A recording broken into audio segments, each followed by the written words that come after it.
Alright, it is time to do some predictions for week 2 in the NFL, but before we get to that, it's only fair to have some accountability, so let's see how I did in week 1. To be fair, as is expected, I did get a few wrong, but I did actually get most of them right, going 10-6 on the week. Which, to be honest, is better than I was expecting, so I'll take it. And I mean, with the Chargers and Bengals game, I almost got that right all the way down to the score, only missing it by 1 point. Darn Bengals overachieving. I mean, they're not going to hear that too many times this year, so there you go. Which really only goes to show just how well tuned in I am to the games that people want to see most. Though to be fair, the Jaguars did look better than expected, the Cowboys looked worse than expected, which I guess in and of itself could have been expected. Annoyingly, the Packers looked seriously good as Aaron Rodgers seems to have taken to heart the drafting of Jordan Love. The Cardinals bird up, doing the Seahawks a favor by defeating the 49ers, and in the last play of their game, the Lions did their best metaphor for Matt Stafford's career in a single play. But even though I did get those games wrong, at least I got the Philadelphia DC game right. Until I didn't. But again, 10-6? Not bad. Let's see how week 2 goes though.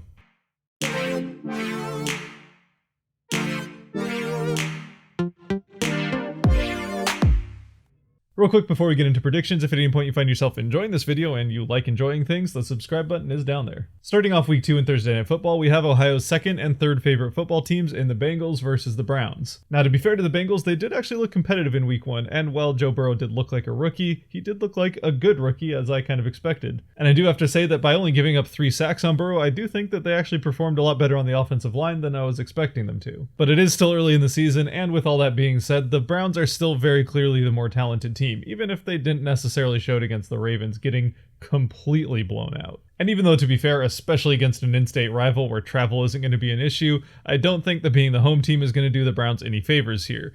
But again, they should win this game, and if they don't, they could be in serious trouble just 2 weeks into the season. Still though, the Browns are definitely the more talented team, and they should be hungry coming off that embarrassing loss to the Ravens. But they will probably find a way to make it interesting even against the Bengals, so I have them winning 24-17. Starting off the Sunday games is the Giants versus the Bears. And this game, I mean, for the Giants, at least on offense anyway, they did look better than I was expecting in a loss to what you have to remember is a very good Steelers defense. But on defense, I just don't think the Giants are really there. And if there is a game that Mitch Trubisky is going to prove that he deserves to have the starting role, it's probably this one. And I don't think that he necessarily did that in week 1, even though they won, because, again, that game was kind of gifted to them in the end by the Lions. But while I don't necessarily think Trubisky's going to be winning anybody over by his performance in this game, I do think the Bears will still end up winning this, going to 2-0 surprisingly, in what will probably end up being a fairly sloppy game, and ending 20-17. Next up is Dallas versus Atlanta, and both of these teams are looking for their first win on the season after having probably underperformed in week 1. Although that being said, I do think the underperformance was much worse on Dallas' side than it was on Atlanta's. While Atlanta, I don't think you could have really expected that they were going to be able to slow down the Seahawks too much. On offense, they did actually manage to get a lot done. Keeping in mind that they did have 3 receivers go over 100 yards with 9 catches each. Although that being said, a lot of that was as they were trying to catch up from being pretty far behind. Meanwhile, Dallas really underperformed on both sides of the ball, and on the offensive side particularly, this team is way too talented to perform the way they did on Sunday against the Rams. And that's not even necessarily to say that they were terrible, but they certainly looked a far cry away from the league-leading type of offense that a lot of us thought that they could be. Meanwhile, on defense, it looks like they could be without their leader Clayton Vander Esch for quite a period of time, and that certainly does not bode well for them, and could end up turning this game into a pretty high-scoring game as Atlanta's offense will be able to put up some points. But again, for the Falcons, much as was the case in week 1 against the Seahawks, I think the discrepancy on the other side of the ball is much larger, as I think this Dallas offense should really be able to have their way with what is, let's just say, a below-average Falcons defense. I've got the Cowboys winning 38-27. With the Lions versus the Packers, the Lions are one of those teams that at least once a year seem to take it to the Packers and at least give them somewhat of a game. But that being said, coming off of last week, I just don't know if it's going to happen in week 2. Because while the Lions failed to prove themselves against what I still think is the worst team in this division in the Bears, the Packers showed that they very much deserve to still be in the conversation for the best team in the NFC against the Vikings. And while I do expect both of these teams to come a little bit back towards the middle, I still do think the Packers are probably going to have their way in this game, winning 34-20. With Jacksonville and Tennessee, both of these teams escaped week 1 with narrow victories. With that being said though, Jacksonville definitely wasn't expected to win their game going in, and the Titans probably should have won their game against the Broncos by more than they did. Now right off the bat, I am going to say that the Titans are winning this game, but with that said, I do think that Jacksonville, who showed they aren't quite as bad as most people thought they were going to be, although again that's probably mostly Gardner Minshew, will be able to make this game a little bit interesting and end up getting 17 points to the Titans 21. With the Vikings and Colts, both of these teams are near the top of the list in the NFL for teams that had the worst week 1. With that being said though, the Vikings at least lost to what is a very good looking Packers team.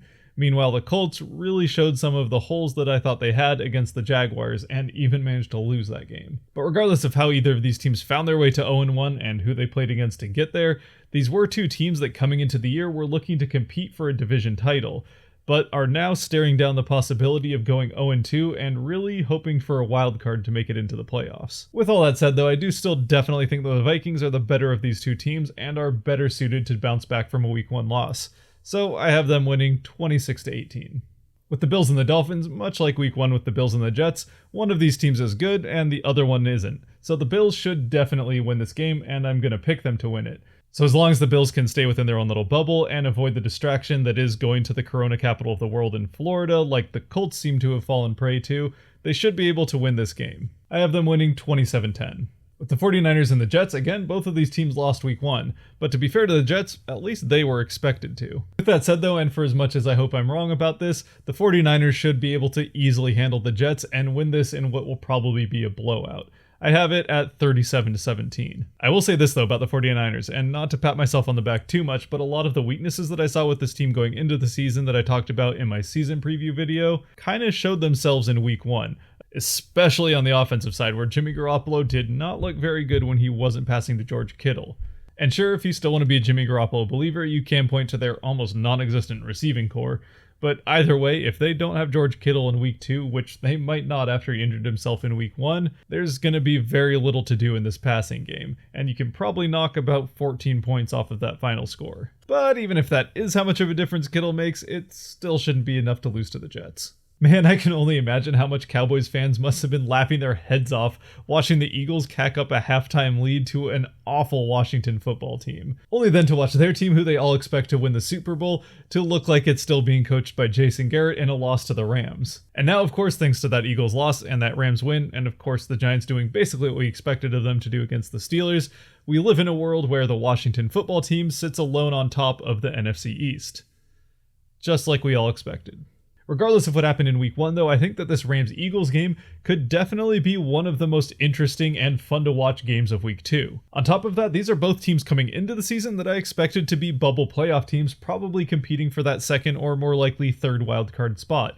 So this game could definitely have some pretty strong implications on what the playoff picture looks like down the road. And while if this had been a week 1 matchup, I would have picked the Eagles without really a second thought, I do think that after week 1, there's a pretty decent chance that the Rams end up winning this game. So although I will be pretty obviously cheering for the Eagles, I think the Rams actually pull this one out and win 24-20. And on the other side in the AFC, I think Denver and Pittsburgh again could have some pretty strong wildcard implications for the second week in a row for the Broncos. With that said though, in week 1, Ben Roethlisberger and that Steelers offense definitely looked like they had improved from last year, which I guess is just to say that they didn't look bad. But they also definitely have the stronger defense than the Broncos with Von Miller being out, so I'm going to end up picking the Steelers here, 20-13. With DC and Arizona, these definitely have to be two of the teams that have to be most surprised to find themselves at 1-0. But although that DC defensive line looks very impressive and looks like it'll definitely be something to contend with down the road, and something that'll probably have Kyler Murray running for his life,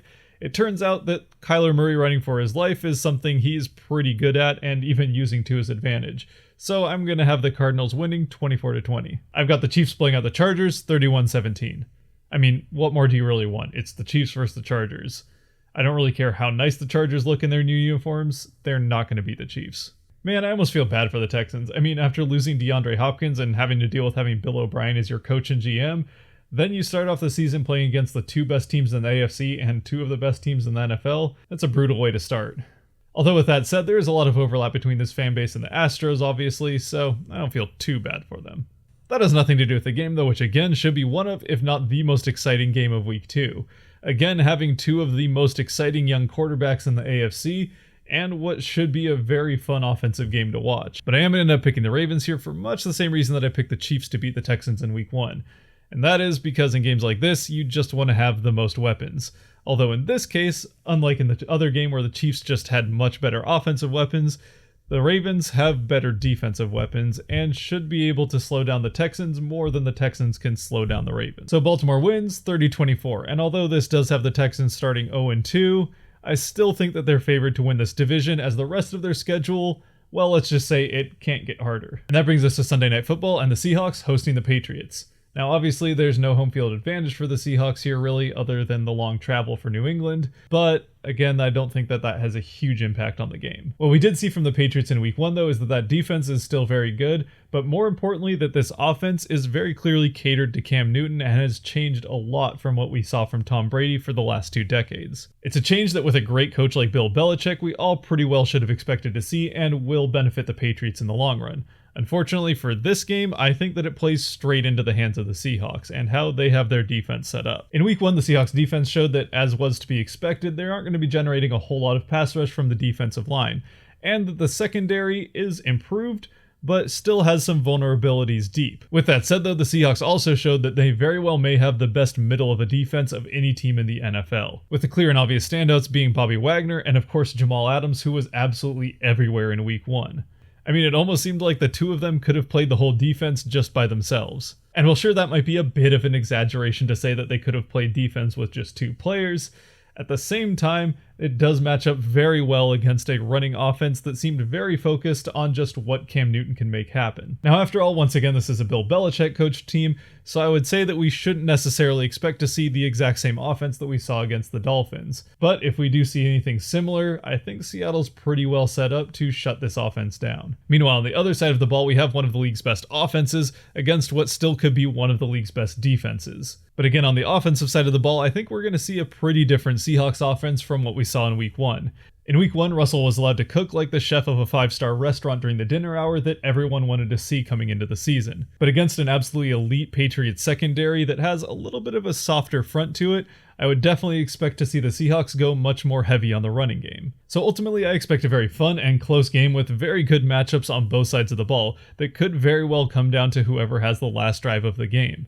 Much more like what we came to expect from the Seahawks after last season. And it's a game that I ultimately see the Seahawks winning 27-24. Finally, we end with Monday Night Football and the Saints going to Las Vegas, and the second week in a row of a primetime game featuring the opening of a brand new multi-billion-dollar stadium.